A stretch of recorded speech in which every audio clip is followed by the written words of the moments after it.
चला मग मी याला साफ करून घेते. मी आज घेतली आहे मच्छी, कारण आज असते योगेशला सुट्टी त्यामुळं. तर 2-3 प्रकारची मच्छी घेतली आहे आणि खेकडे पण घेतले आहेत बघा. खेकडे योगेशला खूप आवडतात त्यामुळे खेकडे पण घेतले आहेत. हे बघा खेकड्याच्या नांग्या ब्लू कलरचे आहेत. आणि बांगडा घेतला, हे घेतलं. आणि ही मच्छी बघा कोणती आहे. हे सगळी मच्छी आहे 150 रुपयाची. त्याला मी आता साफ करून घेते. अजून आमचा नाश्ता वगैरे काहीच नाही झालेला. त्याला काय म्हणतात, कोलंबी. हात लावू नको. हे बघा खेकडे, हे बघा ही मच्छी, हे बघा बांगडा. मच्छी खेकडे मोठे मोठे आहेत मध्ये, पण माझं नाही हात लावत. हे बघा भरपूर असे आहेत. तर हे 3 प्रकारचे घेतलेत मी अलग अलग. आणि सगळे 100-150 रुपयाचे आहेत हे सगळे. हे खूप भारी लागतं बरं का फ्राय केल्याने. चला मी सगळे साफ करून घेते. खेकडा छोटा आहे, मध्ये मोठे मोठे आहेत. ही मच्छी आम्ही पहिल्यांदाच घेतली ही मच्छी, कारण आम्हाला नाही माहिती ही मच्छी. तर चला मी बनवून घेते. तर म्हटलं तुम्हाला दाखव की 3 प्रकारची मच्छी आम्ही घेतलेली आहे आज. तर चला मग मी त्याला साफ करून घेते आणि बनवते. तू आज लय खुश आहे बघा. योगेश किती खुश आहे आज. तर खुशीचं कारण काय आहे, तर योगेश सांग ना काय खुश आहे तू. कारण मच्छीसाठी खुश आहे आणि कोलंबीसाठी खुश आहे, अजून खुश आहे. तर योगेश बघा किती खुश आहे. का खुश आहे तू? मच्छीला आवडती. तर कोणती कोणती मच्छी आहे सांग बरं एकदा सगळ्यांना.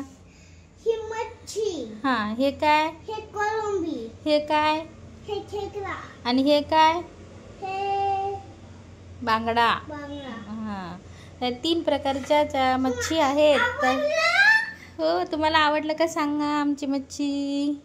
चला तर मग आम्ही याला बनवता है ना. मग मी पहिलं साफ करून घेते आणि मग बनवते. चला मग मी साफ करून घेते. काय झालं? हा सांग बरं. बघा आम्ही आता मच्छी धुवून घेतली आणि मसाला लावून ठेवला. आता याला आम्ही थोडा वेळ ठेवतो है ना बाबू, आणि मग आम्ही बनवतो. बघा मसाला लावून घेतला, आता ठेवतो थोडा वेळ आणि मग बनवते. बा तोंडाला पाणी सुट. खेकडे पण साफ केले. आता चला मी याची बनवते थोडासा रस्सा योगेशला आणि मच्छी फ्राय बनवते. साफ झाले आता हे पूर्ण. याला आता डायरेक्ट बनवायचं. धुवून वगैरे सगळं घेतले. मी घेते मच्छी फ्राय करून.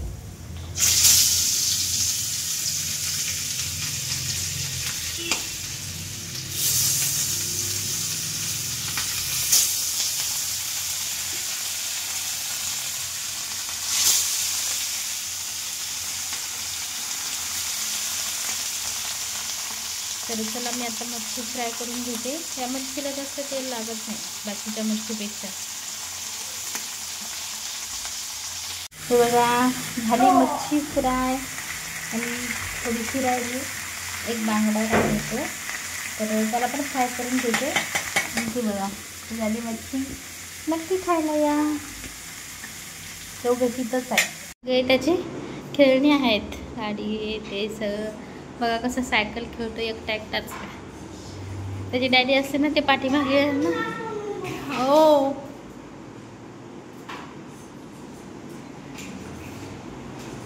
चल मग आता जेवायला. कसं योगेश एकटाच सायकल खेळतो घरामध्ये, त्यामुळं मी लाईव्ह घेत नाही. कारण की त्याच्यासोबत कोण ना कोण खेळायला पाहिजे ना. आणि त्याचे डॅडी असतात तर ते दोघंजण खेळतात, त्यामुळे बिंदास लाईव्ह घेत असते मी. चल बेटा आपल्याला जेवायचं. आता जेवायचं का नाही? हा नाही कुठे पण जेवू, तसं काही नाही. चला मग आम्ही जेवतो. मच्छी चपात्या पण बनवल्यात.